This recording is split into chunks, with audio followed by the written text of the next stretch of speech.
মেয়েদের যেমন পিরিয়ড হলে মুড সুইং, জামাতে ইসলামের যিনি প্রধান উনি একবার আচ্ছা, আমার প্রথম কথা হইলো এই সকল নারীর দায়িত্ব এই কাপড় ব্যবসায়ীদের কাছে কেড়া দিচ্ছে।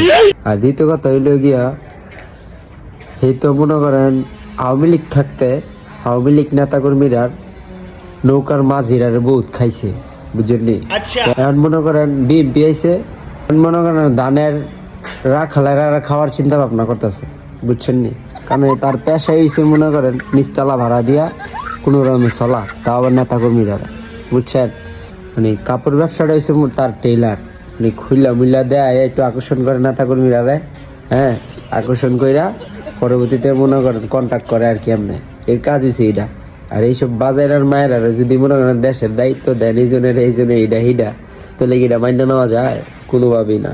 এখন এক কথায় আবাসিক হোটেলের মালিক যারা আছেন, আপনারা দয়া কইরা এই রমজান মাসে, হ্যাঁ, এসব আপনারা কর্মীরা নিয়ে আবাসিক হোটেলে পড়েন।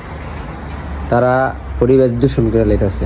আমরা চাই না তাদের মানে আর কোনো মুখের কোনো ভাষা শুনতে। তাহলে শুনলে কিন্তু এবার পরে রমজান মাস বুঝলাম একদম চুপ দিন হয়ে